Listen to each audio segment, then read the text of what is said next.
हम लोग बहुत फॉर्चुनेट हैं। गुरु नानक देव जी महाराज ने राइट फ्रॉम डे वन स्त्रियों को बराबरी का दर्जा दिया है। इस बात के लिए मुझे वाकई बहुत प्राउड फीलिंग आती है, गर्व फीलिंग होती है कि ये एकमात्र ऐसी चीज है जो सिर्फ सिख धर्म में की जाती है। जो लोग कन्वर्ट नहीं हो रहे थे उनको मार दिया जाता था और 1.25 मन जनेऊ जलता था। मतलब आप अंदाजा लगाइए कितने लोग जा रहे हैं। विरोध एक ही टाइम है, अगर अत्याचार कुछ हो रहा है, गलत कुछ हो रहा है तो उसके खिलाफ आवाज उठाने के लिए गुरु गोबिंद सिंह जी महाराज ने सिंह खालसा पंथ की स्थापना की हुई है। नमस्कार मंडळी, ट्विक टॉकमध्ये आपलं परत एकदा स्वागत। भारत नाम हे उच्चारल्यावर आपल्यासमोर उभा राहतो एक खूप मोठा भौगोलिक देश, परंतु त्याचबरोबर अनेक संस्कृती, अनेक धर्म, अनेक ग्रंथ, विभिन्न निसर्ग, विभिन्न लोक, अनेक विचारधारा आपल्यासमोर येतात। आपण अभिमानाने म्हणतो युनिटी इन डायव्हर्सिटी आपल्या देशाबद्दल। युनिटी इन डायव्हर्सिटी म्हणजेच विविधतेतून एकता। विविधतेतून एकता जर आपल्याला निभवायची असेल तर आपल्याला विविधता जाणणं हे जरुरी आहे। आजचा पॉडकास्ट खूप विशेष आहे कारण की आज आपण जाणून घेणार आहोत एका खास धर्माबद्दल। एक असा धर्म ज्याचा जन्म, ज्याचा उगम भारतामध्ये झाला। अद्वितीय साहस तसेच सद्भावना आणि सेवा याचा अनोखा संगम साधणारा एक समुदाय आणि तो म्हणजे शीख समुदाय, ते म्हणजे शीख धर्म। आणि आजचा पॉडकास्ट विशेष पण आहे कारण की याच्यामध्ये आपण हिंदी आणि मराठी भाषा यांचा संमिश्र चर्चा करणार आहोत। आज आपल्या इथं चर्चा करण्यासाठी आलेले आहेत श्री सतिंदर सिंह वीर जी। आपका ट्विक टॉक में स्वागत है। सत श्री अकाल। सत श्री अकाल। वाहिगुरु जी का खालसा, वाहिगुरु जी की फतेह। वाहिगुरु जी की फतेह। मैं शुरू करना चाहता हूँ कि जब भी मैं सिख भाई या बहनों से मिलता हूँ तो उनके नाम के साथ सिंह या कौर जुड़ा होता है, तो इसके पीछे कारण क्या है? सिंह की पदवी गुरु गोबिंद सिंह जी महाराज ने दी और कौर जो है वो लेडीज़ के नाम के आगे लगाया जाता है। जैसे मेरा नाम सतिंदर है तो सतिंदर सिंह हो गया मैं, क्योंकि गुरु गोबिंद सिंह जी महाराज ने जब खालसा पंथ की स्थापना की थी उस समय ये सिंह की पदवी हर किसी को दी गई थी। उस समय जो अत्याचार हो रहे थे, जो जुल्म हो रहे थे, उनके खिलाफ आवाज़ उठाने के लिए कुछ ऐसे लोगों की ज़रूरत थी। गुरु गोबिंद सिंह जी महाराज को ऐसा लगा कि कुछ ऐसे होने चाहिए लोग जो उस अन्याय के खिलाफ आवाज़ उठा सके। सिंह गुरु गोबिंद सिंह जी महाराज ने जेंट्स को दिया है और कौर ये पदवी लेडीज़ को दी गई है। कौर इसलिए दिया गया है कि वो प्रिंसेस, उस समय ये जो बड़े औहदे होते थे ये राजे महाराजा को ही दिए जाते थे, लेकिन गुरु गोबिंद सिंह जी महाराज ने आम आदमी को एक सिंह बना दिया, सिंह बना दिया, जिससे वो आगे जाके निडर होके, निर्भय होके अत्याचार के खिलाफ, जुल्म के खिलाफ आवाज़ उठा सके। लेडीज़ के ऊपर भी यही एम्प्लॉय होता है। उसको कौर प्रिंसेस बनाने के पीछे मकसद वही था कि वो भी निडर रहे, निर्भय रहे और अगर कुछ गलत हो रहा है तो उसके खिलाफ आवाज़ उठाने की ताकत रख सके। अच्छा। और मैं देखता हूँ कि मेरे जो सिख दोस्त थे वो ज़्यादा उपवास या व्रत ऐसे निभाते नहीं है, तो सिख धर्म में ऐसे कुछ खास व्रत है? व्रत एज अ खाने का, अन्न का त्याग करना इज नॉट, ये कंपलसरी नहीं है सिख धर्म में। जो व्रत रखने का हमें कहा गया है वो है कि बुरे विचारों का त्याग करना, किसी के बारे में गलत निंदा चुगली जिसको हम बोलते हैं वो करना। अगर हमें व्रत रखने हैं तो इन चीजों के व्रत रखने के लिए कहा गया है। अन्न का त्याग करके हम लोग शारीरिक फिटनेस के पॉइंट ऑफ व्यू से कुछ अच्छा कर सकते हैं, लेकिन परमात्मा से मिलने के लिए वो हमें उतना ज्यादा सहायक नहीं होता है। तो इस करके परमात्मा को जो अच्छा लगेगा वो करने के लिए ज्यादा करके हम व्रत में बिलीव नहीं करते। गुरु नानक देव जी महाराज ने यहाँ तक कहा है, छोड़े अन्न करे पखंड। मतलब अन्न छोड़ के हम पाखंड करते हैं किसी तरह से, वो नहीं होना चाहिए।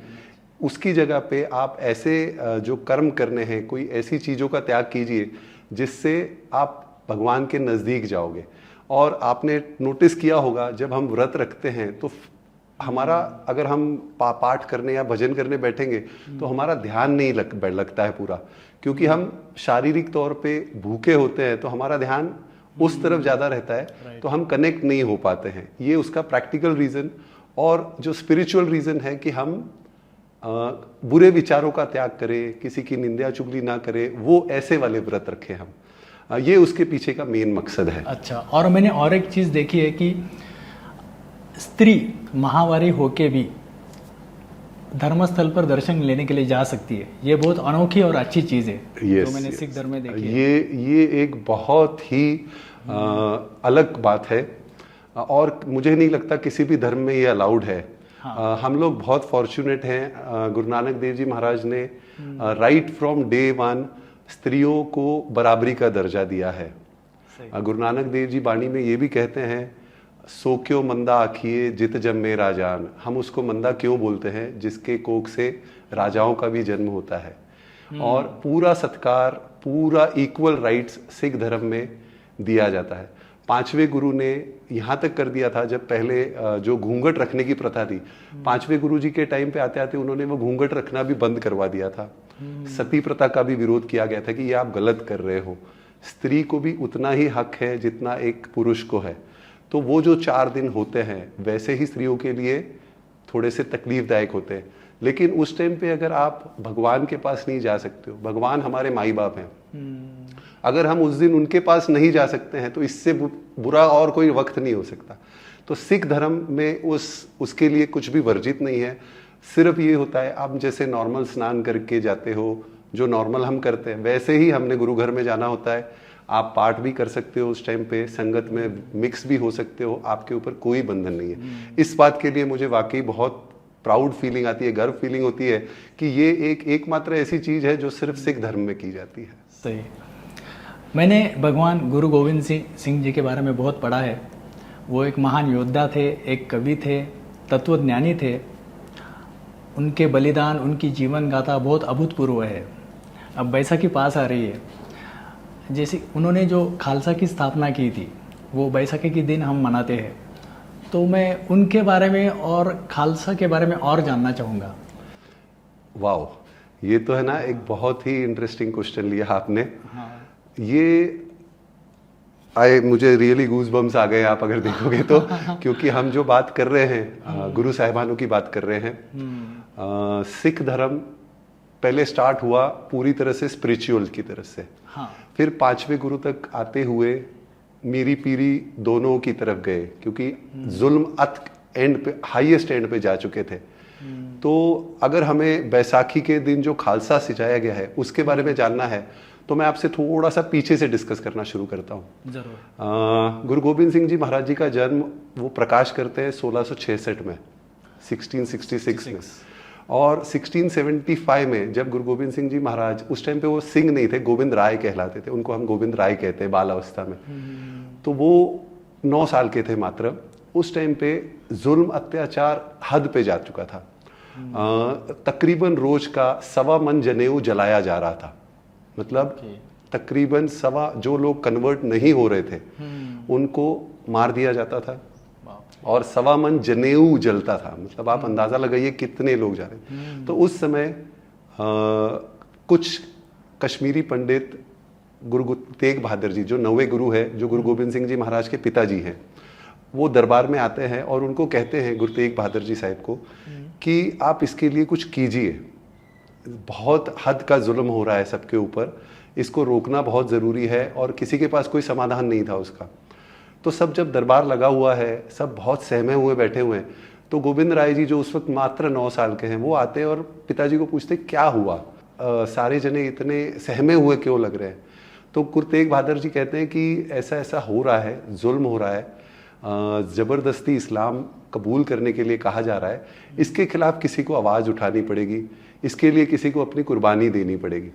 तो गोविंद राय जी जो उस वक्त मात्र 9 साल के होते हैं, वो कहते हैं कि फिर आपसे बड़ा त्यागी और कौन है इस जहान में, तो आप क्यों नहीं ये त्याग देते हो। तो उस वक्त गुरु तेग बहादुर साहब जी महाराज, इनको जो मुगल रहते हैं उस टाइम पे, उनको संदेशा भेज देते हैं कि आप ये कत्लेआम बंद कर दीजिए, मैं खुद आ रहा हूँ दिल्ली, आप मुझे इस्लाम कन्वर्ट करा दीजिए, ये लोग बाकी के सब खुद ब खुद हो जाएंगे। अच्छा। ये गुरु तेग बहादुर जी साहब खुद होके मैसेज मुगल्स को भेजते हैं। और खुद चल के दिल्ली जाते हैं। वहाँ पे जाने के बाद उनके साथ में जो संगी रहते हैं, पहले उनको बहुत लालच दिए जाते हैं सबको, आप इस्लाम कबूल करो, जागीरें मिलेंगी, ये आपका सब सही होगा, आपको कुछ भी तकलीफ नहीं होगी, नहीं होता है। फिर अत्याचार किए जाते हैं। जो गुरु तेग बहादुर साहिब जी के साथ में जो उनके संगी गए हुए रहते हैं, उनको बहुत तसीहे दिए जाते हैं। उबलती देग में जलाया जाता है, रुई में बांधा जाता है, जला देते हैं उनको, सब कुछ बताते हैं। लेकिन गुरु तेग बहादुर साहिब जी बिल्कुल अपने दृढ़ निश्चय से पीछे नहीं हटते। तो जब जालिम एकदम बेहद आउट ऑफ कंट्रोल हो जाते हैं, तो गुरुद्वारा आज बना हुआ है सीसगंज साहिब दिल्ली में, लाल किले के बहुत करीब है, वॉकिंग डिस्टेंस पे है। वहाँ पे उस जगह पे गुरु तेग बहादुर साहिब जी को शहीद किया गया था, उनका धड़ अलग कर दिया गया था। अच्छा। तो जब ये सब हो जाता है और गुरु तेग बहादुर साहिब जी का शीश दरबार में लाया जाता है गुरु गोबिंद सिंह जी के सामने, तो गुरु गोबिंद सिंह जी महाराज तब पूछते हैं कि वहाँ पे ये जब जुल्म हो रहा था, गलत काम हो रहे थे, किसी ने आवाज़ नहीं उठाई। तो सब जन बोलते हैं कि नहीं, ऐसा किसी में हिम्मत नहीं थी इतनी कि कोई उसके खिलाफ आवाज़ उठा सके। तो गुरु गोबिंद सिंह जी महाराज उस समय दिल में ठान लेते अपने कि एक ऐसा योद्धा, एक ऐसा सिंह बनाऊंगा जो अत्याचार के खिलाफ आवाज़ उठाएगा, जो जुल्म होता हुआ देख के एग्रेसिव होके आगे उसके खिलाफ आवाज़ उठाएगा।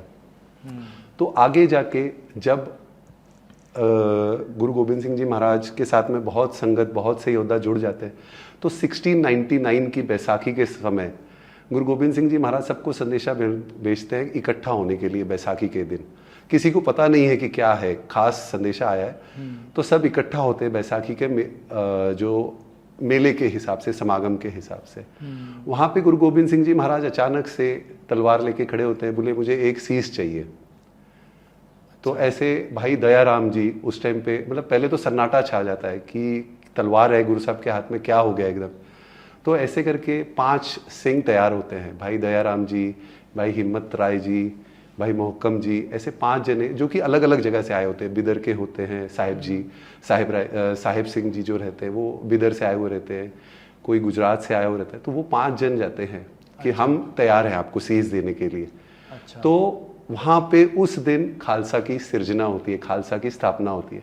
गुरु गोबिंद सिंह जी महाराज उनको पर्दे के पीछे लेके जाके एक सिंह का रूप स्थापन करके वो 5 को संगत के सामने लेके आते हैं, एक अलग अवतार में, एक अलग रूप में, जिसमें सिर के ऊपर पगड़ी सजाई हुई है, हाथ में किरपान दी गई है, पूरा चोला जो आप देखते हो, जो सिंह सजे हुए होते हैं, योद्धा जो होते हैं, वो उनको पूरा रूप देके बाहर लेके आते हैं। तो इस तरह से उस दिन खालसा पंथ की स्थापना होती है। उससे पहले जैसे मैंने आपसे कहा भाई दया राम जी थे, उस दिन गुरु गोबिंद सिंह जी महाराज, तब तक गुरु गोविंद राय जी रहते, उस दिन वो हिम्मत इनको दया राम को दया सिंह की पदवी दे देते हैं कि आज से आप सिंह हो। तो जो आपने प्रश्न पूछा कि सिंह और कौर, वो भी है इसमें। और जो बैसाखी के दिन जो खालसा स्थापना की बात है वो ऐसे हुई थी। इतिहास उसके पीछे का मेन था गुरु तेग बहादुर साहब जी की, उनके पिताजी की शहीदी के वक्त कोई अन्याय के खिलाफ आवाज़ नहीं उठा पाया। यहाँ पे एक और बात बहुत विशेष होती है, गुरु गोबिंद सिंह जी महाराज को हम आपे गुर चेला कहते हैं। अच्छा। उसके पीछे भी ये बात है कि उस दिन जब गुरु गोबिंद सिंह जी महाराज ने 5 प्यारे तैयार किए, तो 5 प्यारों को अमृत छकाने की जो उन्होंने विधि की थी, वो उन 5 प्यारों को देने के बाद, अमृत की दात जिसको हम बोलते हैं, वो देने के बाद वो खुद शिष्य बन के उन 5 के पास से उन्होंने वो अमृत की दात खुद स्वीकारी थी। अच्छा। तो वो खुद गुरु भी थे और चेला बन के उन्होंने वो दात भी ली थी उनके पास, गुरु और शिष्य दोनों। गुरु और शिष्य दोनों। तो आपे गुर चेला। तो ये गुरु गोबिंद सिंह जी को और एक हमने जो समाज पदवी है वो ये है कि वो गुरु भी है हमारे, और गुरु के साथ उन्होंने चेला बन के 5 प्यारों के पास से खुद सबसे पहले अमृत की दात ली थी। तो जो आपने पूछा वो आई होप मैं आपको क्लैरिफाई कर पा रहा हूँ। वो जो 5 केज है वो, हाँ, उस दिन जो फिर खास बात है, उस दिन 5 के वो इंक्लूड करते हैं कछहरा, कड़ा, किरपान, केस, कच्छ, कड़ा, कंगा, किरपान और केस। तो ये 5 के जो बख्शे गए हैं, इनके पीछे एक बहुत बड़ा मकसद है। तो ये जो 5 के हैं, ये अमृत संचार, जो अमृत आप लेते हो उस दिन, खंडे बाटे की पहल कहते हैं उसको हम, जब आप वो विधि पूरी करते हो उस दिन आपको ये स्वीकारने होते हैं और उसके बाद आप कंटिन्यूसली वो ही पहनते हो। अब गुरु जो शब्द है उसको भारतीय संस्कृति में बहुत महत्व है। राइट। और जब सिख धर्म की बात आती है तो अधिनायक के रूप से, एक आध्यात्मिक रूप से गुरु का महत्व और बढ़ जाता है। Yes, right. तो आपके परिभाषा में गुरु क्या है? गुरु हम लोग पहले वैसे नॉर्मल कैजुअली बताते हो। गुरु इज वो एक ऐसा हमारे लिए जरिया है सिख धर्म के हिसाब से कि जो हमें परमात्मा से मिलाने के लिए सहायक हो रहा है। गुरु का हम अगर ग्रामेटिकल अर्थ निकालते हैं संस्कृति के हिसाब से, गु मीन्स अंधेरा, रू मीन्स उजाला। तो गुरु मिलके बन गया जो अंधेरे की तरफ से उजाले की तरफ लेके जाएगा।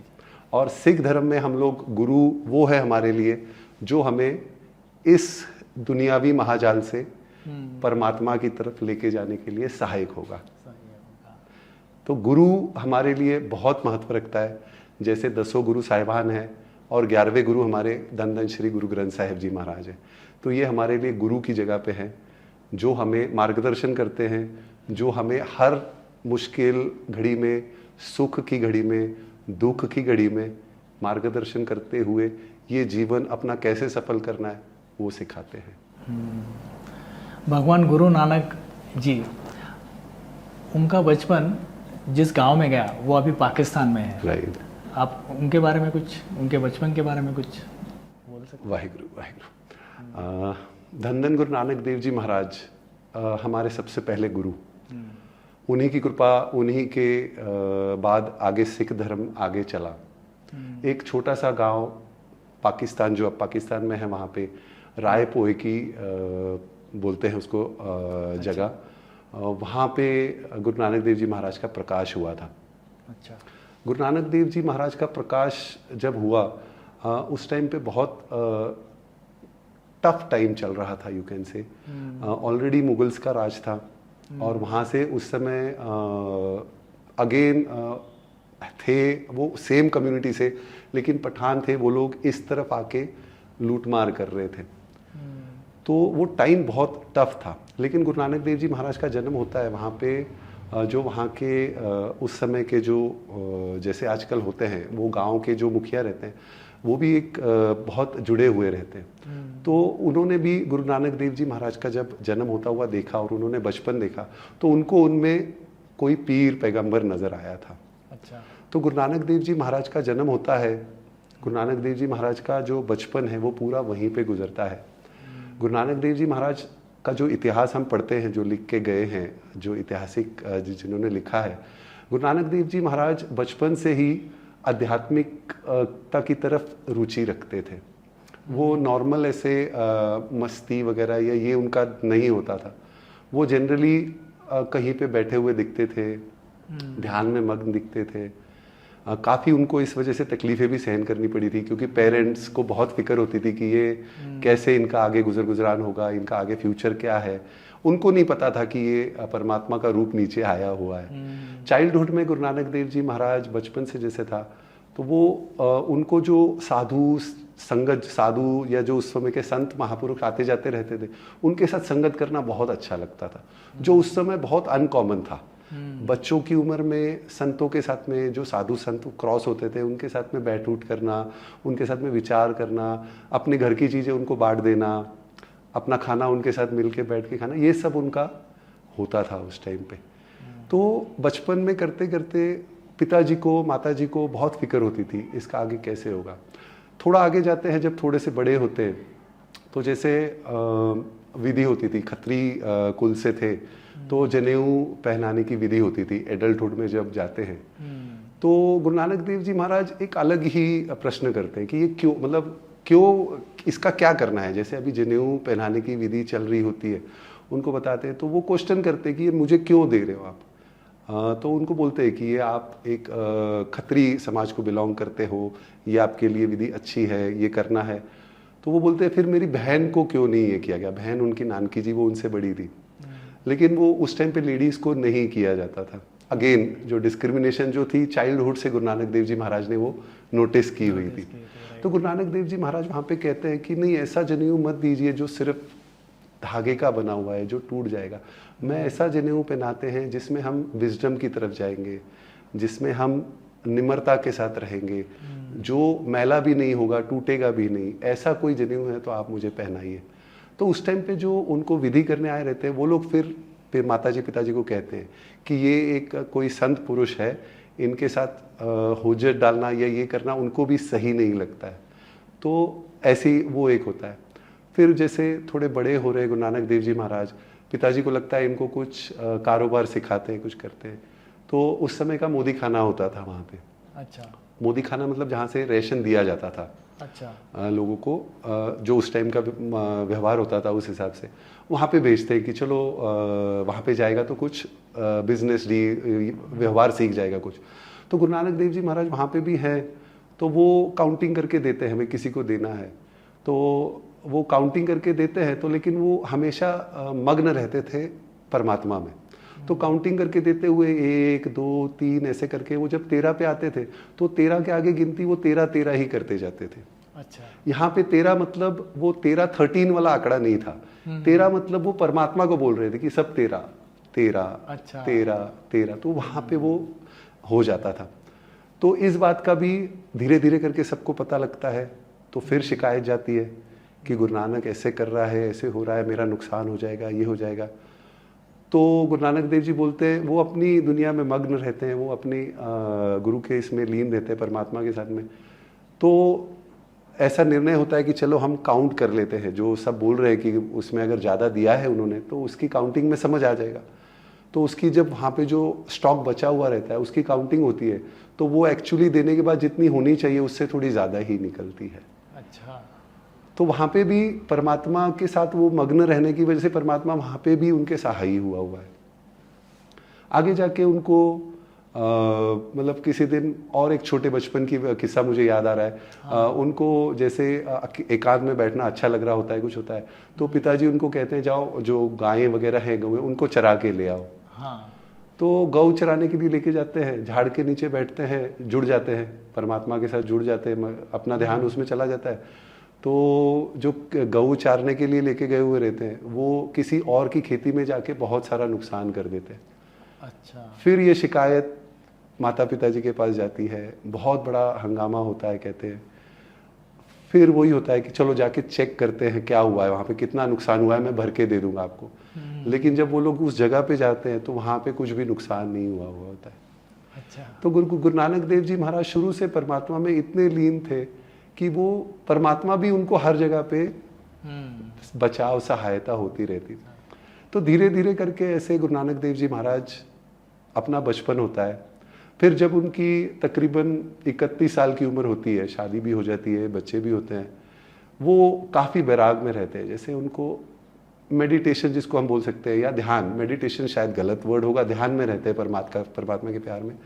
तो उनको ऐसा लगता है कि नहीं मुझे कुछ ढूंढना है या कुछ मुझे अगर चाहिए तो मुझे कुछ कहीं पे जाना होगा। तो फिर उस समय वो यात्रा के लिए निकलते हैं।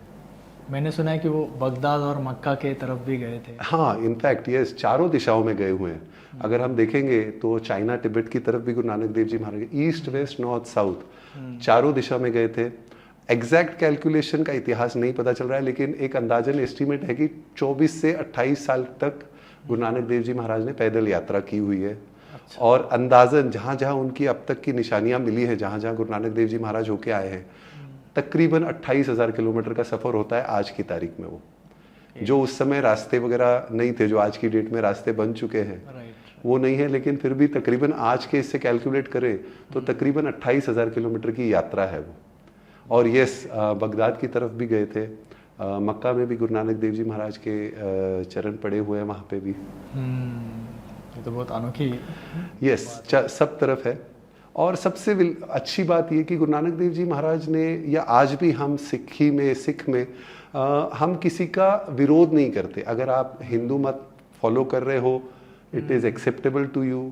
कोई मुस्लिम मत से चल रहा है, एक ही बात होनी चाहिए कि अगर आप हिंदुइज्म फॉलो कर रहे हैं तो पूरी तरह से अच्छे से फॉलो कीजिए, गलत काम मत कीजिए। अगर आप अपनी मत से हो, एट द सेम टाइम ये भी एक्सपेक्टेड है कि हमें हमारे सिक्खे के हिसाब से जीने का पूरा पूरा समय मिले।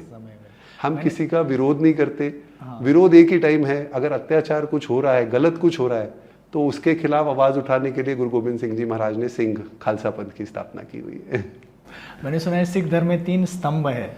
Yes. यथार्थ वो क्या है और उसका पालन कैसे किया जाता है? ये भी एक बहुत इंटरेस्टिंग बात। ये भी गुरु नानक देव जी महाराज ने दाद दी हुई है। गुरु नानक देव जी महाराज ने सिक्खी के 3 स्तंभ मेन दिए हैं। सबसे पहला है नाम जपना। नाम जपना है हमने किसका? परमात्मा का। प्यार से ध्यान में रहना है। गुरु नानक देव जी महाराज सबसे जो बात नाम जपने के पीछे है, वो हम परमात्मा से कनेक्ट होने के लिए एक ही जरिया है, एक ही साधन है, वो है ध्यान में जाना, प्यार से ध्यान, नाम जपना। तो इसके पीछे सबसे मेन रीज़न था, जब उस समय बहुत अलग अलग तरीके से योग किए जाते थे, जैसे उल्टे लटक के तप करना, एक पैर पे खड़े होके तप करना। तो गुरु नानक देव जी महाराज जी को लगा कि नहीं, इस तरीके से हम परमात्मा को खुश भी नहीं कर सकते और परमात्मा की प्राप्ति भी नहीं कर सकते। उसके लिए उन्होंने एक ही जरिया बताया कि आप ध्यान में जाइए, परमात्मा के साथ आप ध्यान, प्यार से जब उसका नाम पुकारेंगे, जब जप करेंगे, तो हमारा जो मन है वो परमात्मा के साथ कनेक्ट होगा। इसलिए नाम जपना है। दूसरी जो बात उन्होंने स्तंभ किया है वो है कीर्त करना। कीर्त करना इज, गुरु नानक देव जी महाराज खुद जब यात्रा करके आए तो आखिरी समय जो था उन्होंने जो व्यतीत किया, वहाँ पे उन्होंने खुद हल चलाया हुआ है, खुद खेती की हुई है, खुद अनाज उगाया हुआ है। तो उन्होंने हमें सब ये संदेश दिया कि नेक तरीके से अच्छी कमाई करनी है, किसी का हक नहीं मारना है, गलत तरीके से पैसा नहीं कमाना चाहिए हमने। इसके लिए भी है, एक जगह पे जाते हैं, कोई एक बहुत रईस बंदा उनको खाने पे बुलाता है, वो वहाँ पे नहीं जाते। एक गरीब बंदा जो ध्यान में मग्न रहता है वो खुद वहाँ पे चल के जाते हैं। तो जो रईस बंदा होता है वो थोड़ा सा नाराज़ हो जाता है कि ऐसा कैसे कर रहे हो आप, उसके यहाँ गए मेरे यहाँ नहीं गए। तो उन्होंने दोनों की रोटियाँ खुद प्रेस किया था, तो जो अमीर की रोटी थी उसमें से खून बाहर आता है और जो गरीब जो ध्यान में मग्न रहता है उसके यहाँ से दूध बाहर आता है। तो वहाँ पे गुरु नानक देव जी ने ये संदेश दिया था कि तेरी जो कमाई है, दूसरों का हक छीन के गलत रस्तों से कमाइए, ये जो ध्यान में मग्न बंदा है इसकी कमाई पूरी तरह से हक की है, इसने मेहनत अपनी कीर्त कमाई की हुई है, तो मुझे वो परवान है। तो यहाँ पे हमें संदेश मिला कि सही रास्ते पे चल के प्रॉपर तरीके से आपने जो भी अपनी गुरु साहब ने आपको काम काज बख्शा है वो सही तरीके से करना है। तीसरा स्तंभ है वांड छकना। वांड छकना इज, यहाँ पे आप सेवा को बहुत अच्छे से जोड़ सकते हो। वांड छकना है कि भाई हमारे पास परमात्मा का दिया हुआ है काफ़ी, लेकिन हमें कोई ऐसा बंदा या कोई ऐसा परिवार दिखता है जो कुछ चीज़ें नहीं अफोर्ड कर पा रहा है या उनकी अवस्था काफ़ी तकलीफ में है वो इस वक्त, हम उनके साथ में वो अपने पास जो एक्स्ट्रा है वो शेयर करें। हो सकता है वो अनाज होवे, हो सकता है वो कपड़े हो, या किसी भी चीज़ की हमें ज़रूरत पड़ती है, जो हमारे पास परमात्मा ने एक्स्ट्रा दी हुई है वो हम उनके साथ शेयर करें। तो इससे जो आज की डेट में कई बार ऐसा होता है कि कोई भूखा मर रहा है कहीं पे, किसी के पास वाकई कपड़े नहीं हैं अंग रखने के लिए, अगर हम इन छोटी छोटी बातों पे ध्यान देंगे तो वांड छकना बहुत इजीली हम लोग कर सकते हैं। तो गुरु नानक देव जी महाराज के ये मेन 3 स्तंभ है जो हर कोई फॉलो कर सकता है। नॉट नेसेसरी कि एक सिख ने ये करना है, जो भी गुरु नानक देव जी की बातें अच्छी लगे वो फॉलो करने लग जाए, वो सिख बन जाएगा। तो ये जो 3 स्तंभ है, नाम जपना, कीर्त करना और वांड छकना, ये बहुत हमारे लिए मायना रखते हैं। जब भी हम गुरुद्वारा जाते हैं तो सबसे बड़ी चीज़ जो दिखती है वो है सेवा। बिल्कुल, गुरुद्वारा एक सेवा का एक प्रतीक है। बिल्कुल बिल्कुल बिल्कुल, यही बात है। जो गुरुद्वारे आज हम जाते हैं वो हम उसको गुरु का द्वार, गुरुद्वारा इज गुरु का द्वार, जहाँ पे हमें ज्ञान मिलना है। आजकल अभी थोड़ा सा टाइम के हिसाब से चेंजेस आ गए हैं, जैसे हम लोग वहाँ पे प्रोग्राम टू प्रोग्राम जाते हैं, जैसे अभी वीकली दीवान होता है या कुछ, जैसे अभी बैसाखी आ रही है तो 3-4 दिन के प्रोग्राम होंगे वहाँ पे। पहले गुरुद्वारा यूज्ड टू बी टकसाल, जहाँ पे धार्मिक लेवा देवी होती थी, जहाँ पे विचार विमर्श हुआ करते थे, जहाँ डिस्कशंस होती थी, गुरु की बातों का डिस्कशन किया जाता था। अच्छा। तो जब वहाँ सब इकट्ठा हुए हैं, फिर साथ में भजन कीर्तन भी होता था, बाणी का विचार जो भजन कीर्तन होता था। तो जब ऐसा होता था तो वहाँ पे जो सब आए हुए हैं तो उनके लिए रहने की व्यवस्था, उनके लिए लंगर खाने की व्यवस्था, ये सब उस समय स्टार्ट हो गई। और इसके पीछे का मेन जो सेवा भावना के पीछे जो सबसे मेन जो आप कह सकते हो कि मूल जो है वो ये था कि गुरु नानक देव जी महाराज जब थोड़े से यंग हुए तो उनके पिताजी ने उनको उस समय के चलन के 20 रुपए दिए थे। अच्छा। कि कुछ सीख के आओ, कुछ इसके का बिजनेस करो, काम करो इससे और कुछ सौदा करके आओ। तो उनका मकसद ये था कि चलो 20 रुपए में कुछ व्यापार करेंगे, उनको समझ आएगी, नुकसान होगा, फायदा होगा, तो उसमें से वो कुछ सीख के आएंगे। लेकिन गुरु नानक देव जी महाराज, जैसे मैंने कहा, पूरा टाइम परमात्मा के इसमें मग्न रहते हैं। वो जा रहे होते हैं तो वहाँ पे उनको कुछ साधु मंडली मिल जाती है, उनके साथ विचार विमर्श में जुड़ जाते हैं, ध्यान में जुड़ जाते हैं। तो वो साधु मंडली जो होते हैं उनको भूख लगी होती है, तो गुरु नानक देव जी महाराज के पास पैसे होते हैं, वो उस पैसे से भोजन खरीद के उनके साथ में मिल के भोजन कर लेते हैं। तो जब वो घर आते हैं तो पिताजी उनको पूछते हैं कि क्या क्या व्यापार किया, क्या सौदा किया। तो गुरु नानक देव जी महाराज वहाँ कहते हैं खरा सौदा किया, सच्चा सौदा किया, खरा सौदा, सच्चा सौदा किया। तो पिताजी फिर नाराज हो जाते हैं कि मैं तेरे सिखाना क्या चाहता हूँ, तुम करके क्या आते हो। वो एक अलग विषय है। लेकिन यस, जो सेवा शुरू हुई कि गुरु नानक देव जी महाराज ने उस समय से सेवा शुरू की हुई है। जो आज हम कोशिश करते हैं कि कुछ पैसे क्यों ना हो, उनके जो बताए हुए मार्ग हैं, उन्होंने जो रास्ते बताए हुए, उसके ऊपर चलने का प्रयत्न करें। तो ये गुरु नानक देव जी महाराज की देन है, सेवा में जुड़ना। अभी आप देखोगे सिर्फ अभी गुरुद्वारे तक लिमिटेड नहीं रखा है, उसको अब कोशिश कर रहे हैं कि जैसे आजकल मेडिकल एक्सपेंसेस बहुत कॉस्टली हो गए हैं, तो कोशिश रहती है कि चलो कोई ना कोई ऐसी संस्था जुड़ जाए जहाँ पे मेडिकल फैसिलिटीज़ थोड़े से रीजनेबल रेट पे प्रोवाइड कर सके। वो भी एक तरीके की सेवा है। पिछले 2-3 साल पहले जो महामारी बहुत बड़ी फैली थी, उस टाइम पे भी ऑल ओवर वर्ल्ड आपने देखा होगा कि सेवा भावना से खाने की सेवा होनी शुरू हो गई थी। आगे जाके जब थोड़ी सी तकलीफ़ें आई, हॉस्पिटल्स में ऑक्सीजन की कमी पड़ी या कुछ हुआ, जहाँ ऑक्सीजन नहीं पहुँच रहा था, वहाँ पे फिर सिखों ने कोशिश की कि भाई चलो गुरु साहब ने हमें एक्स्ट्रा दिया हुआ है, तो वो ऑक्सीजन एक जगह से लेके दूसरी जगह पे प्रोवाइड किए गए, और वो भी फ्री ऑफ कॉस्ट। यहाँ से पैसे दे के खरीदते थे, लेकिन वहाँ तो उसको भी एक लंगर का रूप दिया कि भाई सेवा भावना से आज हम अफोर्ड कर सकते हैं कुछ, कोई नहीं कर पा रहा है या किसी वजह से उस तक वो चीज़ नहीं पहुँच रही है, तो कोशिश ये है कि भावना सेवा की रख के, इससे कोई ह्यूमन बीइंग खुश होगा नहीं होगा पता नहीं, लेकिन यस परमात्मा खुश होने के चांसेस है। भगवान को शायद अच्छा लगेगा कि उसके बनाए हुए दूसरे किसी बंदे को हम काम आ सके। राइट। अपनी जो शिक्षण व्यवस्था है, एजुकेशन सिस्टम, जैसे मैंने पिछले पॉडकास्ट में भी डिस्कस किया था कि उसको बहुत सारी मर्यादा है।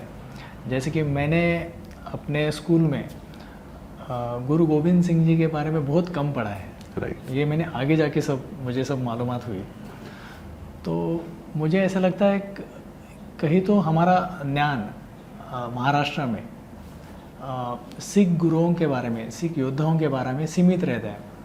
वैसे उत्तर भारत में भी ऐसा ही है कि उनका शिवाजी महाराज के ऊपर की जो इंफॉर्मेशन है वो उनको सीमित रहती है। राइट। तो दर्शकों के हिसाब से और मेरे लिए भी, अगर मुझे और जानना होगा सिख योद्धाओं के बारे में, सिख गुरुओं के बारे में, तो ऐसे कौन से पुस्तक है, या अभी तो सोशल मीडिया सब जगह पे ऐसे कौन से चैनल्स है जो मैं फॉलो कर सकता हूँ, जो मैं पढ़ सकता हूँ? एक्सीलेंट। ये तो मतलब मेरे लिए भी बहुत अच्छी बात है। हाँ। कि आपको इतना इंटरेस्ट आ रहा है। हाँ। कि अब हम उन इतिहास कहाँ से पढ़ सकते हैं, ये क्या है। यस, आजकल मीडिया का बहुत बड़ा सपोर्ट है।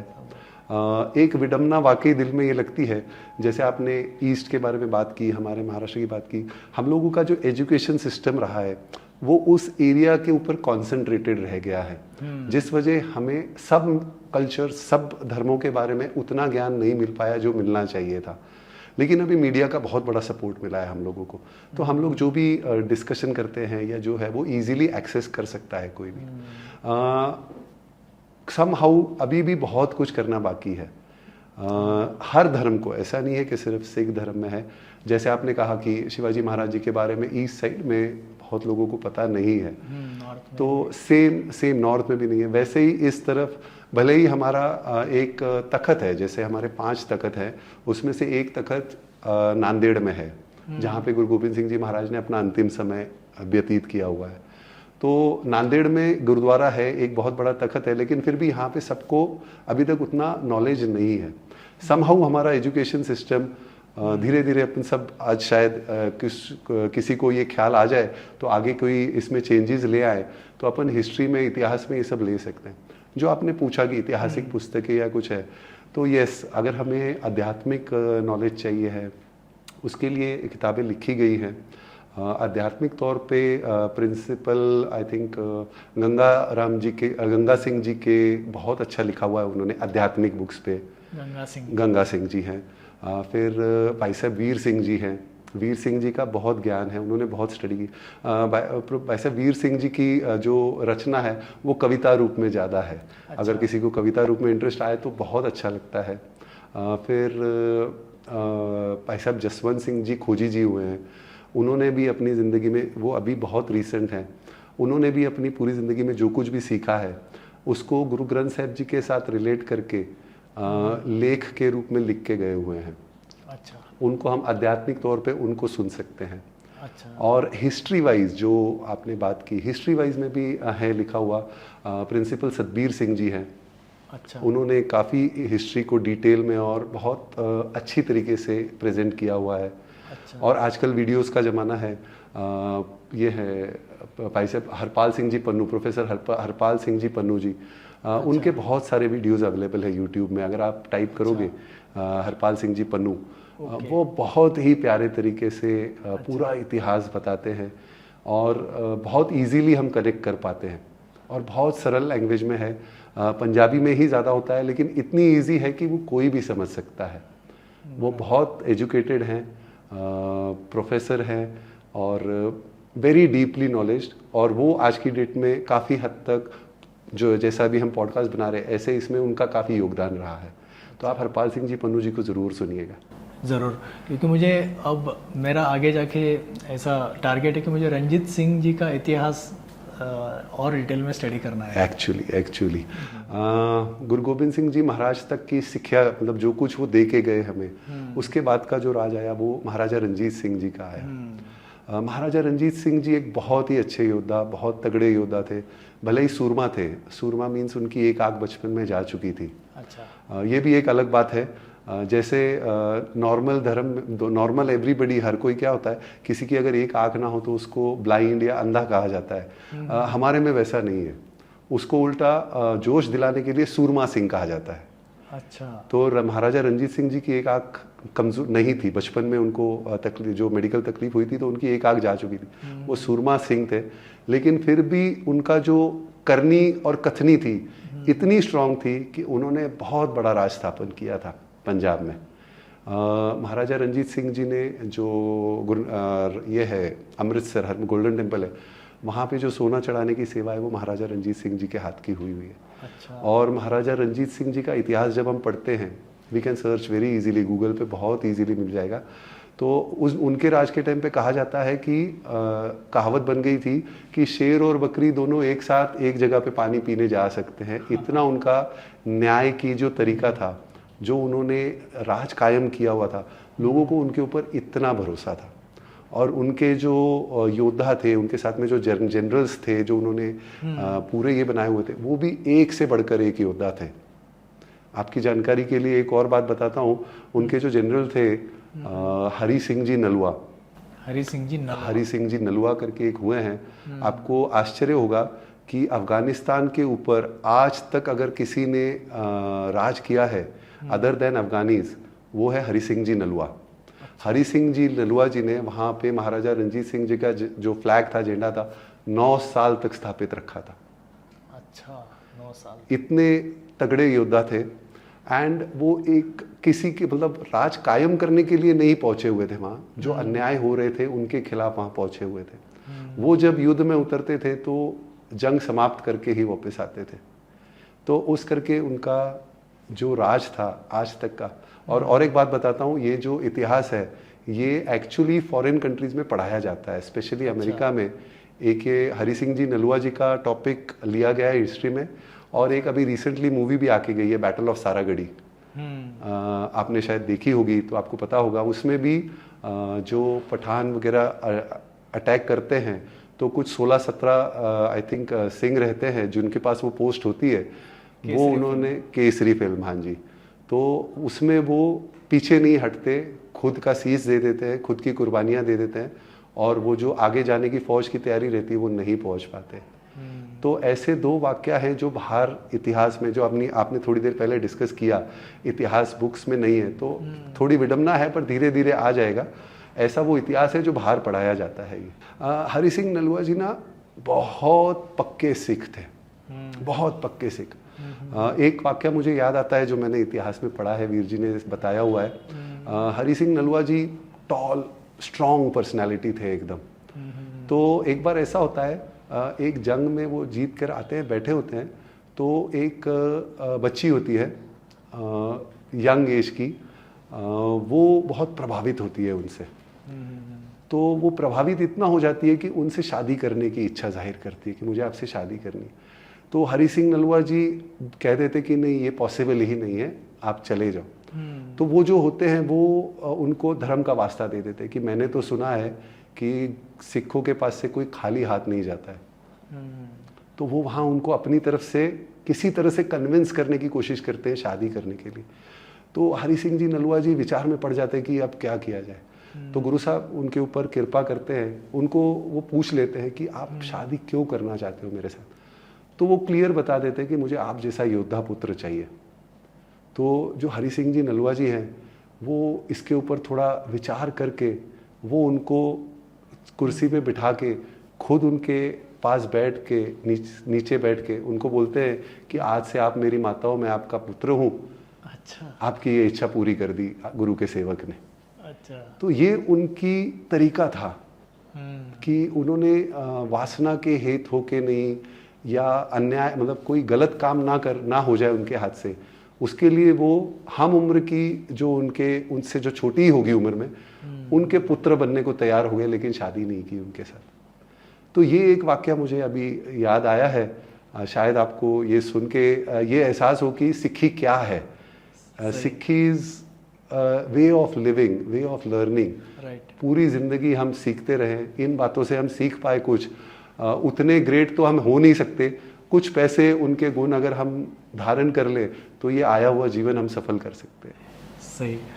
जैसे मैंने सुना है कि अपने दुश्मनों को भी, यानी जख्मी हुए दुश्मनों को भी वो पानी पिलाते थे युद्ध भूमि पे। यस यस यस यस, ये भी एक बहुत ही इसके बारे में बताना मैं खुद बहुत अच्छे से चाहूँगा। अभी भी हमारे पास काफ़ी संस्थाएं हैं जो काम कर रही हैं। ऑफ लेट जैसे हर जगह पे कहीं पे कुछ होता है। मैं किसी यूनिट का नाम नहीं लूँगा, हर जगह पे हर कोई कर रहा है, लेकिन गुरु गोबिंद सिंह जी महाराज जी के टाइम का एक किस्सा है जो होता है। एक जंग हो रही होती है, तो वहाँ पे शाम के समय जब युद्ध रुक जाता है, तब जो गुरु गोबिंद सिंह जी महाराज के साथ में के सिंह रहते हैं, वो गुरु गोबिंद सिंह जी महाराज के आगे आके शिकायत करते हैं। भाई कन्हैया जी नाम आया है उनका इतिहास में। वो आके शिकायत करते हैं कि कन्हैया जी जो हैं वो हम जिन दुश्मन के जो सैनिक है, जो हमारे दुश्मन है, उनको हम मार रहे हैं, जख्मी कर रहे हैं, और भाई कन्हैया जी उनको पानी पिला रहे हैं वापस। अच्छा। तो अभी गुरु जी तो अंतर्यामी है, उनको तो सब पता है, लेकिन वो फिर भी सबको बताना चाहते हैं कि क्या है क्या नहीं। बोलते ठीक है, उनको बुला लो। तो भाई कन्हैया जी की पेशी होती है, गुरु गोबिंद सिंह जी महाराज भी बैठे हैं, सब हैं। तो गुरु गोबिंद सिंह जी महाराज खुद उनको पूछते हैं कि भाई कन्हैया जी आपकी शिकायत आई है। बोले क्या हो गया गुरु जी? बोले सब बता रहे हैं कि जिन दुश्मन के जो सैनिक है, जो दुश्मन हमें मार रहा है, उनको हम मारते हैं, जख्मी करते हैं, तो आप उनको पानी पिला रहे हो, ऐसी आपकी शिकायत आई है। तो भाई कन्हैया जी का बड़ा प्यारा जवाब होता है वहाँ पे। तो भाई कन्हैया जी वहाँ पे गुरु साहब को कहते हैं कि गुरु जी मुझे ना कोई दुश्मन दिख ही नहीं रहा है, जो कोई मेरे आगे हाथ करता है, पानी मांगता है, मुझे उसमें आप नजर आते हो। गुरु गोविंद सिंह जी महाराज वहाँ पे बहुत प्रसन्न होते हैं, बहुत खुश होते हैं, उनको गले से लगाते हैं और उनसे कहते हैं कि जिनको आप जो जुख्मी को आप पानी पिला रहे हो उनकी आप मलम पट्टी भी कीजिए, उनको जो उस समय जो दवाई लगाते हैं आप उनकी मलम पट्टी भी कीजिए। तो दुश्मन में भी अगर जख्मी हुआ है तो भी उसको पूरा अत्याचार नहीं करना है, अगर वो जीवित है तो ये भावना भी है कि उसका अगर तो ही इज़ नो मोर, अगर वो नहीं रहा तो बात ही नहीं कर सकते क्योंकि दुश्मन बन गया है। लेकिन अगर जीवित है और उसको कुछ एक्सपेक्टेशन है तो सिख ने वो पूरी करनी है उस समय। तो गुरु जी ने यहाँ पे जो आजकल हम करते हैं, जो बहुत सी संस्थाएं हैं जो सेवा भावना से हर जगह पे जाती है, ये एक्चुअली तकरीबन 300 साल पहले गुरु गोविंद सिंह जी महाराज के टाइम पे शुरू हो चुका है। और मैंने सुना उनकी बान की भी बहुत एक खासियत होती थी, उनके बान में सोना होता था। यस यस यस, ये भी एक बहुत खास बात थी गुरु गोविंद सिंह जी महाराज की, क्योंकि गुरु गोविंद सिंह जी महाराज जैसे अगर उनके सेवक को सब में गुरुधर नजर आ रहा है तो गुरु गोविंद सिंह जी महाराज को भी हर एक में हर नजर आता था। हर इज परमात्मा, क्योंकि हम सब परमात्मा के ही अंश हैं, तो उनको सब में परमात्मा ही नजर आता था। लेकिन फिर भी जो उस समय के हालात थे उसमें दुश्मन थे कुछ, तो गुरु गोविंद सिंह जी महाराज जब भी युद्ध में जाते थे तो उनका तीर का जो तीर कमान होता था, उसमें जो तीर होता था उसमें आगे आधा तोला सोना लगा हुआ था। तो आज की कैलकुलेटर में हम जो गनते 5 ग्राम तकरीबन सोना लगा हुआ होता था। तो उसके लिए भी उनको पूछा गया था कि ये ऐसा क्यों है, तो गुरु गोविंद सिंह जी महाराज ने बड़ा प्यारा उसके लिए ये दिया था रीज़न कि अगर तो जिसको मेरा तीर लगेगा वो अगर अकाल चढ़ाना कर जाता है, जैसे अगर उसकी तो मौत हो जाती है, तो उसके जो परिवारजन हैं वो सोना बेच के उसकी अंतिम विधि कर लेंगे। और अगर उसकी आयु और लिखी हुई है और वो जख्मी हुआ है सिर्फ, तो वो जो सोना है तीर में से निकाल के अपना इलाज करवा सकेगा, जो क्योंकि मेडिसिन हर समय से पैसे से ही तो गिनी जाती थी, तो उससे वो इलाज कर पाएगा। ये भावना से जो जुल्म के खिलाफ भी जाना है लेकिन खुद जुल्मी नहीं बनना है, कृपा करनी है, दुश्मन नहीं बनना है। तो जुल्मी के खिलाफ भी जाना है लेकिन वो भी ध्यान रखना है कि अपन अच्छा कैसे कर सकते हैं उसमें। आपने ये जो अगर मूवी आई थी रिसेंटली चार साहिबजादे, हाँ, उसमें जब पहली बार तीर चला रहे होते हैं धन धन श्री गुरु गोविंद सिंह जी महाराज, तो जब तीर चला रहे होते हैं तो वो वहाँ पे एक उन्होंने वो डायलॉग रखा है कि हर में नर है, नर में हर है, लेकिन इस समय जो मेरे सामने है वो एक दुश्मन है, तो मैं उसके ये तीर चला के दुश्मन पे तीर चला रहा हूँ, मैं परमात्मा पे तीर नहीं चला रहा हूँ। वो अगर आपने या हमारे दर्शकों ने कुछ सुना होगा तो ये एक बहुत ही बड़ी बात थी उस समय की। एक और बात मैं यहाँ पे आपको शेयर करना चाहता हूँ। जैसे हम लोग डिस्कस करते हैं, हम मतलब सिख धर्म या और कुछ भी है वो किसी के भी खिलाफ नहीं गया है, किसी धर्म के खिलाफ कभी बात नहीं होती है। जो भी जंगे हुई या जो भी विचार मैच नहीं हुए वो थे इनजस्टिस के खिलाफ। अगर आप इतिहास देखते हो तो पहले पातशाह धन धन श्री गुरु नानक देव जी महाराज, उनको जब बचपन में जनेऊ पहनाया जा रहा था, जनेऊ का मेन मकसद था अपर कास्ट का दिखता था, तो गुरु नानक देव जी ने बोला नहीं, हम सब एक बराबर हैं, कोई ऊंचा कोई नीवा नहीं है, तो उन्होंने उस टाइम पे वो जनेऊ धारण नहीं किया था। लेकिन आगे जाके 9th रूप में जब गुरु नानक देव जी का 9th रूप धन धन श्री गुरु तेग बहादुर साहब जी आते, उस समय कुछ जनेऊधारी जो उस टाइम के लोग थे वो उनके पास आके कहते हैं कि हमें ज़बरदस्ती कन्वर्ट करने के लिए बोला जा रहा है, नहीं तो हमारा कत्लेआम हो रहा है। तो जनेऊधारी की रक्षा करने के लिए नावे गुरु 9th गुरु हमारे गुरु तेग बहादुर साहब जी महाराज अपना शीश त्याग बलिदान दे देते हैं, उनकी शहीदी हो जाती है। आप इस पे से ये अंदाज़ा लगाइए कि किसी चीज़ के खिलाफ धर्म नहीं है कभी भी। यहाँ पे एक बहुत बड़ा मैसेज जाता है कि भले ही जनेऊ धारण खुद नहीं किया था, लेकिन जनेऊ धारण करने वालों की रक्षा करने के लिए सिख धर्म में गुरु साहब आगे आए थे। और एक वाक्य आपको मैं बताना चाहूँगा, जैसे हम लोग पता है हम लोगों को इतिहास कि आगे जाके मुगल्स बहुत ज़्यादा अत्याचारी हो गए थे, वन साइडेड होने लग गया था सब कुछ। वहाँ पे कंपल्शन हो गई थी, आप या इस्लाम कबूल करो या आपका खात्मा किया जाता था। लेकिन आप जानकर आपको बहुत अजीब लगेगा, या आपके लिए ये शायद पता है, मुझे नहीं पता, जो गोल्डन टेम्पल बना हुआ है, धन धन जिसको हम हरमंदिर साहिब बोलते हैं, 5वें गुरु साहब ने उसकी उसारी की थी। उसकी जो नींव है वो एक मुस्लिम प्रोफेट उस समय के थे, साईं मियाँ मीर जी, उनकी जो नींव है उनके हाथ से रखवाई गई है। इस पे से आप ये अंदाज़ा लगा सकते हो कि जब भी आवाज़ उठाई गई है, अन्याय के खिलाफ उठाई गई है, इनजस्टिस के खिलाफ उठाई गई, किसी मजहब के अगेंस्ट नहीं थी आवाज़।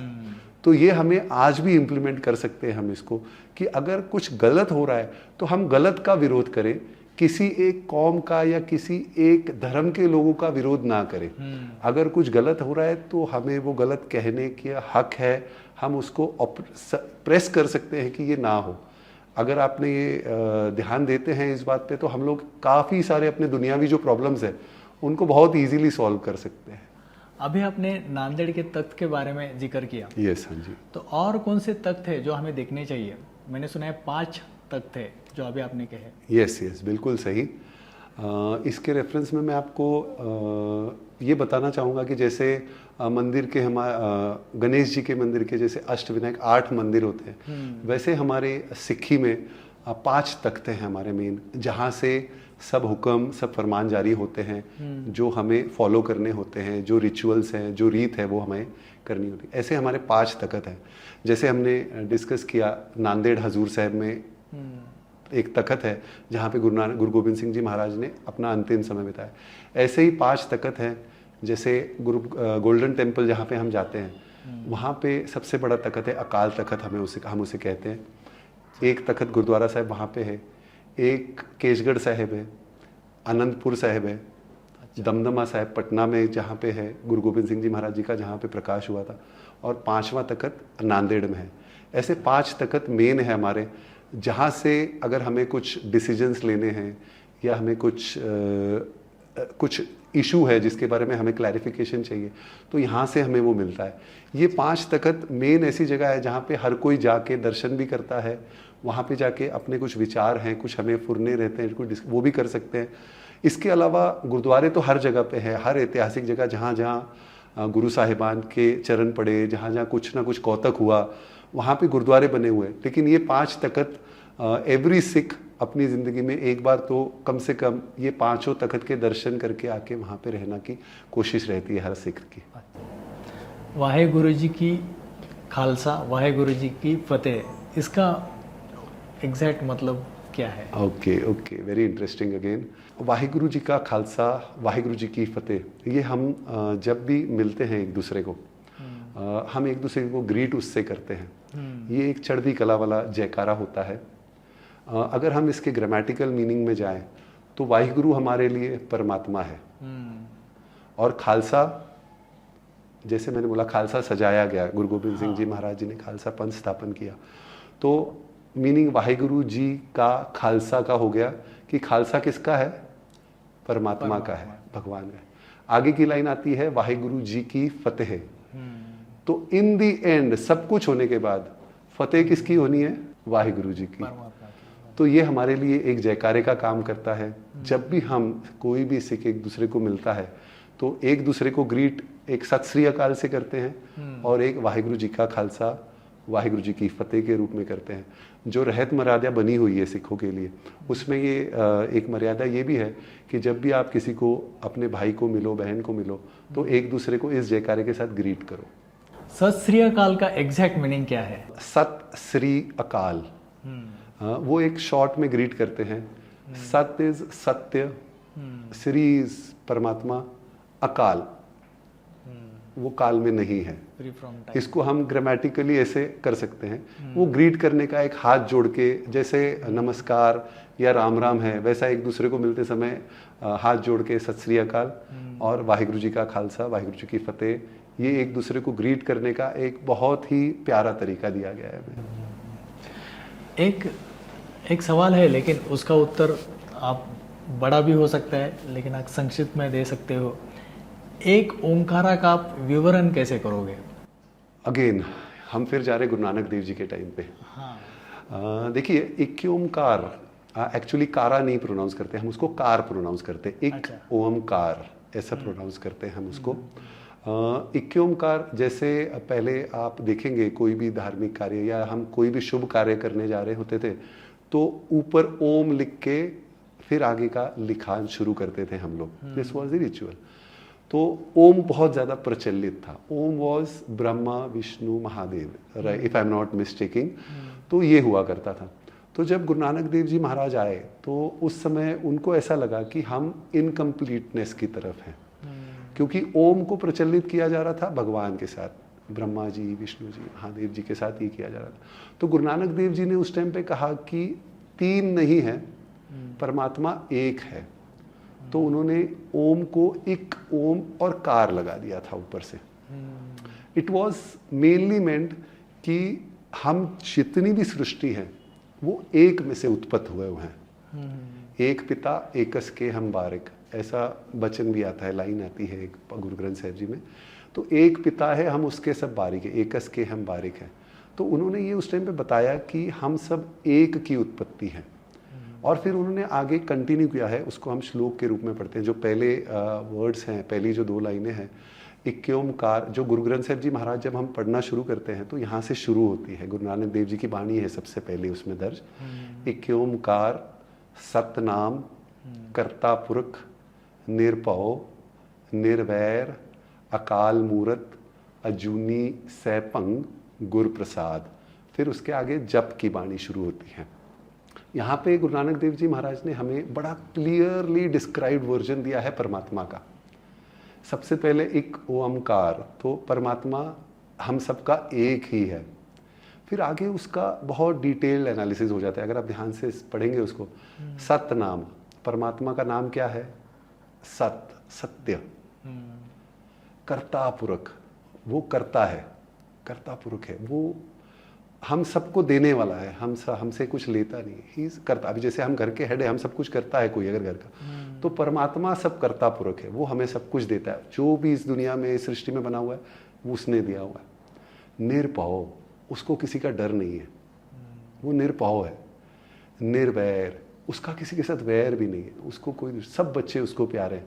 हम उसकी परमात्मा की उस्तत करें, निंदा करें, नास्तिक बने आस्तिक बने, वो सबको एक जैसा प्यार करता है. अकाल मूरत है, वो अकाल है, काल से रहित है, अकाल मूरत है. अजूनी है, एकदम जूनी में नहीं आता, मतलब इंसान के रूप में नहीं है, किसी और फिजिकल फॉर्म में नहीं है. सैपंग है, सेल्फ क्रिएटेड है. और परमात्मा मिलता कैसे है? तो लास्ट में आता है गुरु प्रसाद. तो परमात्मा की प्राप्ति होगी या हम उसका जो सिमरन करेंगे या ध्यान में जुड़ेंगे, वो कब कैसे हो सकता है? प्रसाद के रूप में, गुरु प्रसाद के रूप में. तो ऐसे वो जो है एक ओमकार सतनाम कर्ता पुरख निर्भव निर्वैर अकाल मूरत अजूनी सैपंग गुरु प्रसाद. यहाँ से जो 1413 अंग के जो हमारे गुरु हैं, जिनको हम नतमस्तक होते हैं, उसकी शुरुआत यहाँ से होती है, गुरु नानक देव जी के उच्चारण किए हुए यहाँ से. तो आई होप इक्की ओमकार आपको भी ख्याल आया क्या है, और हमारे जो और दर्शक सुनेंगे उनको भी ये ख्याल आए कि इक्की ओमकार क्यों स्टार्ट हुआ.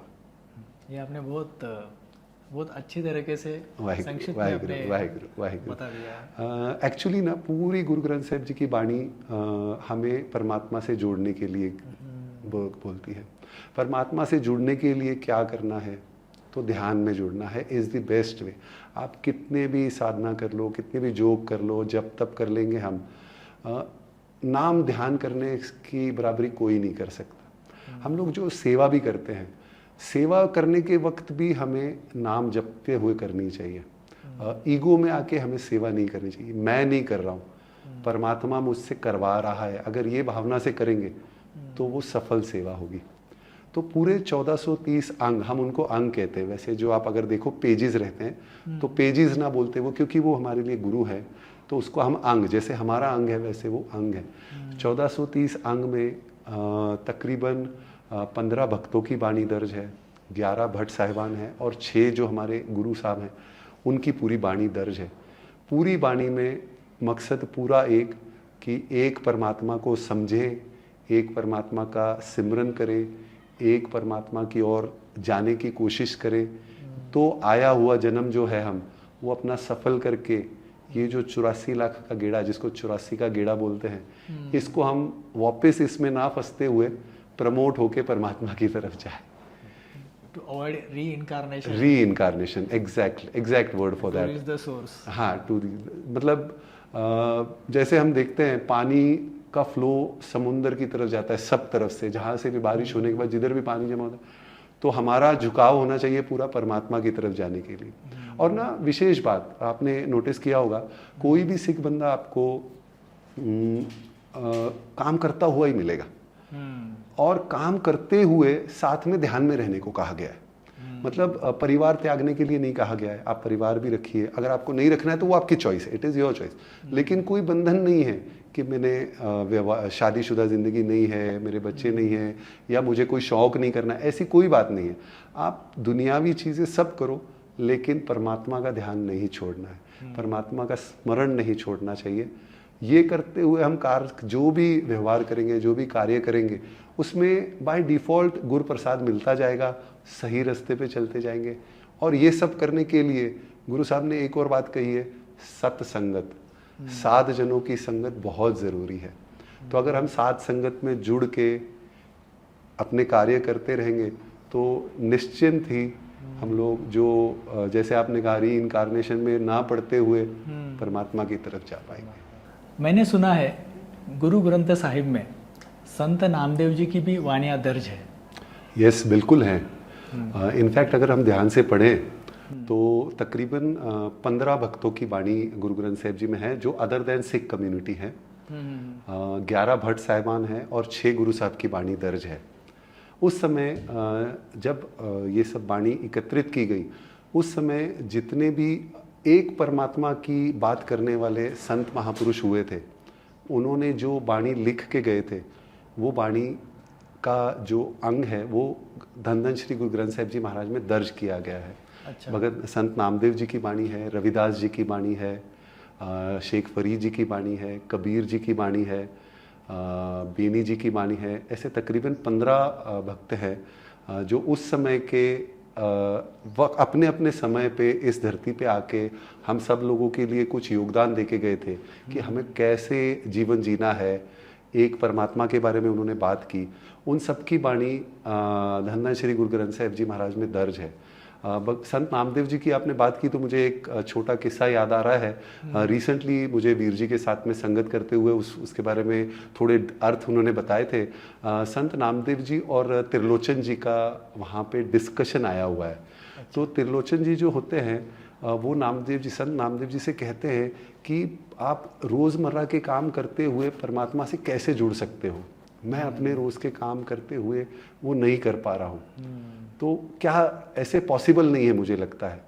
तो उन्होंने श्लोक के रूप में लिखा हुआ है, मैं अपनी नॉर्मल इसमें बता देता हूँ। तो वो नामदेव जी उनको बताते हैं कि जैसे बालक, छोटे बच्चे रहते हैं, पतंग उड़ाते हैं, तो पतंग तो जब ऊपर उड़ जाती है तो नीचे मिल के बातें भी करते हैं एक दूसरे के साथ, मस्ती भी कर रहे होते हैं, लेकिन ध्यान उनका पतंग की तरफ भी रहता है।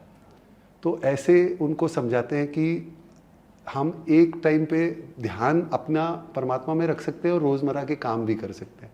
तो त्रिलोचन जी यहाँ पे सेटिस्फाइड नहीं होते, नहीं बोले मुझे और थोड़ा गहरा बताइए। तो उस समय के हिसाब से बताते हैं कि उस समय जैसे पानी के लिए सब गांव की जो लेडीज़ रहती थी, वो जिधर एक जगह पे पानी होता था, जैसे कोई वेल है, खूह है, या कहीं पे नदी के किनारे पे जाके पानी लाना होता था, तो सब गांव की औरतें मिलके, लेडीज़ मिलके जाती थी पानी लेने के लिए। तो हर एक के पास तकरीबन 2 से 3 घाघर घड़े हुआ करते थे, जो पानी भर के वो अपने सिर पे 2 और 1 हाथ में पकड़ती थी, और पूरा ग्रुप होके जाते थे, ऐसे अकेले अकेले नहीं जाते। तो बोले जैसे वो लोग मिल के जाते हैं, पानी भर के लेके आते हैं, आते समय वो आपस में मस्ती भी कर रहे हैं, डिस्कशन भी होती है, कहीं ना कहीं पे जो अल्हड़पना, जो मस्तियाँ होती थी वो भी करती है। तो बोले जैसे, लेकिन ये सब मस्ती वगैरह करते हुए उनका ये ध्यान होता है कि सिर पे घाघर है, घाघर में पानी है, हाथ में घाघर है, घाघर में पानी है।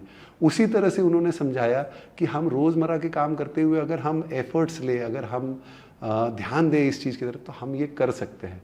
तो ये वाक्य बहुत ही इंटरेस्टिंग है, जो कि प्रॉपर दर्ज है धन धन श्री गुरु ग्रंथ साहिब जी महाराज में।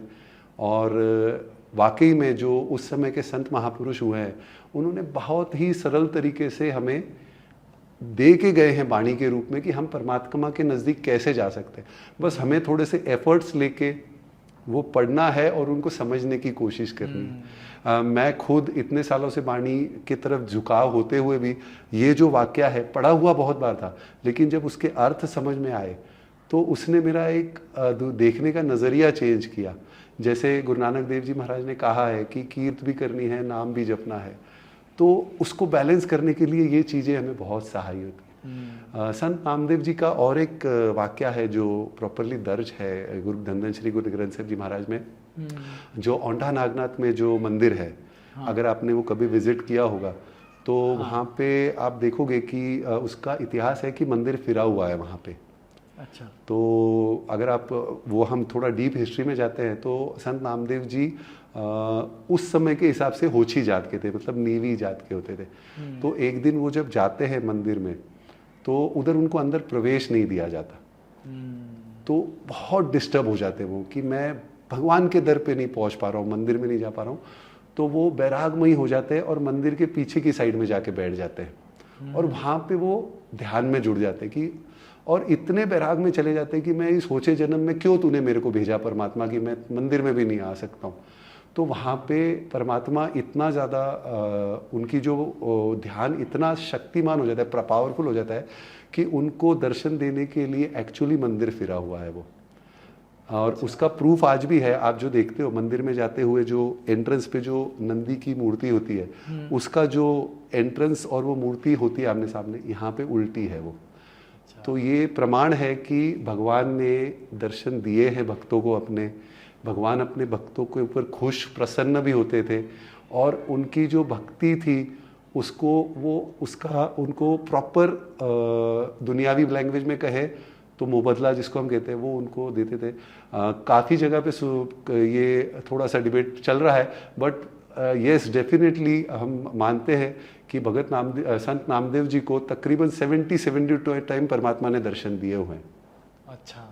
बट ठीक है, नंबर्स में हमें नहीं जाना है, जाना भी नहीं चाहिए, क्योंकि नंबर्स इज परमात्मा और नामदेव जी के बीच में की बात थी। हमें ये सीखना है कि परमात्मा से इतना कनेक्ट हो जाए कि वो हमें खुद दर्शन दे। इट इज़ बहुत से ऐसे श्लोक है, बहुत सी ऐसी वाणी है नामदेव जी की, तुकाराम जी क्या बोलते हैं, रविदास जी की, कबीर जी के श्लोक है, फरीद जी के श्लोक है। सभी धर्मों के, यहाँ पे कुछ भी डिस्क्रिमिनेशन नहीं है कि उनकी वाणी क्यों दर्ज है। आप अगर गुरु ग्रंथ साहिब जी में हम पढ़ते हैं तो द्रौपदी जी का जो वर्णन है वो भी आता है, कृष्ण जी का वर्णन आता है। अच्छा। हर किसी धर्म के बारे में जो जो कुछ उस समय तक हो चुका था उसमें से कनेक्ट करने के लिए हमें क्या सहाय हो सकता है वो वहाँ पे बताया गया है। जैसे द्रौपदी जी का किस्सा है। द्रौपदी जी का जब वस्त्र हरण हो रहा था तो उन्होंने ध्यान किया था किसका, उस समय कृष्ण मुरारी जी थे, तो उन्होंने उनका ध्यान किया था। उनका ध्यान करते हुए वो लीन हो गए थे, तो कृष्ण जी को उनकी मर्यादा संभालने के लिए, उनकी इज्जत संभालने के लिए आना पड़ा था। ये भी वाक्य वाकई में दर्ज है पूरा। तो यहाँ पे वही दर्शाया गया है कि अगर परमात्मा से कनेक्ट होंगे तो परमात्मा भी हमें सहायी होता है हर जगह पे, अंग संग हर जगह पे है परमात्मा। तो इस तरह से हर किसी की वाणी विदाउट एनी डिस्क्रिमिनेशन, अगर हमें कबीर जी के दर्शन करने हैं उनकी वाणी दर्ज है, फरीद जी की वाणी दर्ज है, संत नामदेव जी है, रविदास जी है। तो ऐसे हम वो एक बहुत ही प्यारा अनुभव रहता है जब हम वाणी पढ़ते हैं तो पता चलता है कि सबके लिए है ये वाणी, सिर्फ सिंह या सिख के लिए नहीं है ये। सिर्फ आपको एफर्ट्स लेने हैं उसको पढ़ने के। आप अगर पढ़ के उसको इम्प्लीमेंट करते हो तो आप भी सिख बन गए। सिंह एक ऐसा हो गया कि जो गुरु गोविंद सिंह जी महाराज ने सिंह स्थापना की, सिंह बनाया। ये दोनों एक अलग अलग चीजें हैं जिसको हम मिक्स कर सकते हैं बड़े प्यार से। आजकल की युवा पीढ़ी को सिख धर्म से क्या सीखना चाहिए, क्या आप संक्षिप्त में इसका उत्तर दे सकते हो? Very interesting. हम लोगों ने पहले डिस्कस किया, उसी में इसका आंसर है। बड़ा क्लियरली डिफाइंड है। धन श्री गुरु नानक देव जी महाराज जो पहले गुरु हैं जिनके बारे में हमने डिस्कस किया, उन्होंने 3 स्तंभ दिए। हाँ, 3 स्तंभ जो आपने बोले। नाम जपना, कीर्त करना और वांड छकना, ये इम्प्लाय हो जाता है हर किसी के ऊपर। अगर कोई भी बंदा परमात्मा से कनेक्ट करेगा, ध्यान में जुड़ेगा, इररिस्पेक्टिव ऑफ कास्ट, कास्ट यहाँ पे मैटर ही नहीं करती है, तो उसका क्या हो जाएगा, माइंड शांत हो जाएगा, वो कनेक्ट कर पाएगा। राइट। दूसरी बात उन्होंने दी है कीर्त करनी, मतलब मुझे त्याग करने की ज़रूरत नहीं है किसी चीज़ की, मतलब मुझे परिवार का त्याग करके वन में जंगल में जाने की ज़रूरत नहीं, अपनी मर्जी से जाऊं मैं, वो अलग बात है, बट त्याग करके जाके परमात्मा को ढूंढने के लिए वहाँ जाने की मुझे ज़रूरत नहीं है। मैं परिवार अपना रख सकता हूँ, बच्चे रख सकता हूँ, नहीं रख, शादी नहीं करनी है अपनी चॉइस है, लेकिन मुझे उसके लिए बंधन नहीं है कुछ।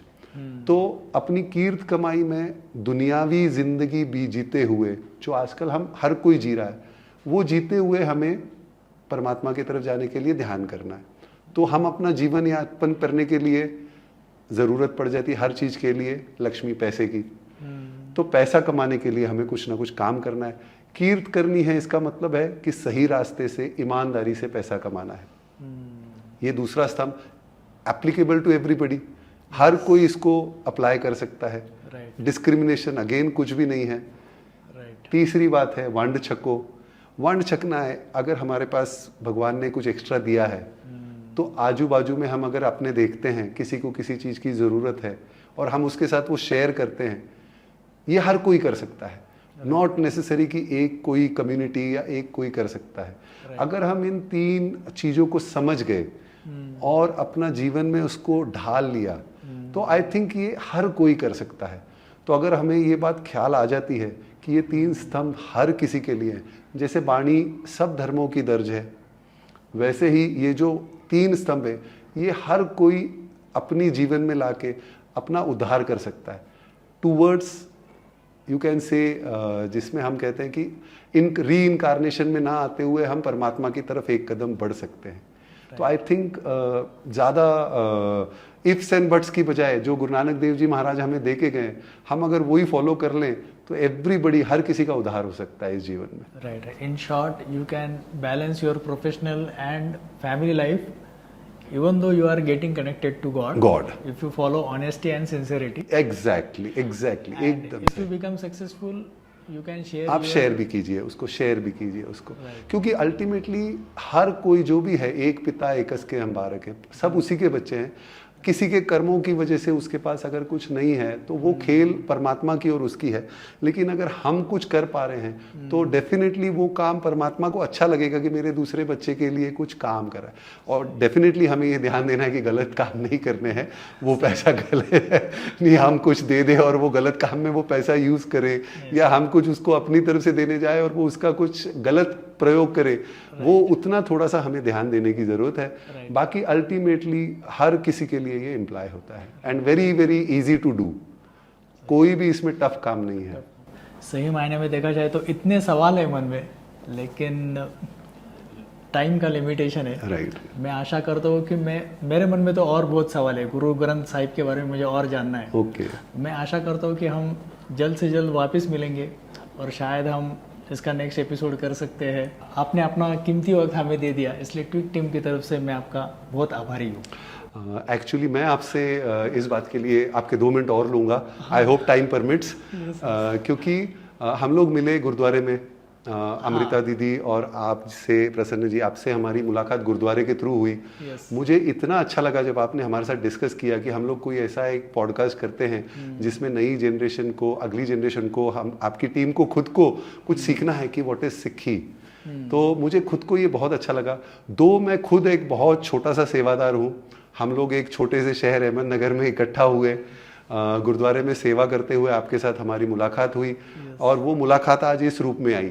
मुझे खुद को लगता है कि 550-55 साल पुराना है, मतलब जो सिक्खी स्टार्ट हुई है गुरु नानक देव जी महाराज से, इट इज़ 550+ ईयर्स ओल्ड। बहुत प्रैक्टिकल वे ऑफ दिया गया लाइफ, जो पूरी गुरु साहब ने जो जो कुछ अपना बनाया वो पूरा गुरु ग्रंथ साहिब जी में दर्ज करा के हमें दे के गए हुए हैं। तो यस, जो आपने बात बोली कि डिस्कशन जो हमने की है बहुत कम है, यस बहुत कम है, और मुझे पता भी बहुत कम है अभी तक, क्योंकि सिख का मतलब ही है लर्नर। तो हम सीख रहे हैं। मैं आपसे भी, पूरी टीम से भी, और जो हमें सुनेंगे उनसे भी यही रिक्वेस्ट करूंगा कि मैं खुद एक बहुत छोटा सा सेवादार हूं। हम लोग जो गुरुद्वारे में सीखते हैं, जो आते हैं ज्ञानी जी, ग्रंथी जी जो आते हैं, उनके साथ विचार करते हुए जो हम सीखते हैं वो मैंने आपके साथ शेयर किया है। बीइंग अ ह्यूमन, मेरे से भी बहुत सी गलतियां हो सकती हैं, लेकिन यस, कोशिश यही है कि जो मैंने सीखा है वो आपके साथ में शेयर किया है। तो अगर कहीं पे कुछ आप अगर रेफर करते हो और कहीं पे कुछ 19-20 लगता है, तो मैं आपको रिक्वेस्ट करूंगा आप भी मुझे वो सिखाएं कि ये नॉलेज आपके पास थोड़ी सी मिस पहुंची हुई है या अधूरी पहुंची हुई है। तो मैं रिक्वेस्ट करूंगा आपकी पूरी टीम से, बहुत थैंकफुल आपकी पूरी टीम को कि आप लोग इतना अच्छा कार्य कर रहे हैं और सिख धर्म के बारे में आपको इतना उत्सुकता थी कि आप इसके बारे में कुछ सीखना चाहते हो। ये एक बहुत बड़ी बात है हमारे लिए, क्योंकि नगर में हम बहुत छोटे प्रमाण में हैं और उसमें भी आप जुड़े हो, गुरु घर में आते हो, आपने सब कुछ देखा और आपको बहुत इंटरेस्ट आया। उसके लिए आप पूरी टीम का और इस जो आप कर रहे हो, आपके आगे के सभी प्रोजेक्ट्स के लिए हमारे पूरे गुरु घर की तरफ से, जो भी हम जितनी संगत है, जो भी हम सेवादार हैं, बहुत बहुत शुभकामनाएं आपको। Thank you sir, thank you. Waheguru ji का खालसा, वाहिगुरु जी की फतेह।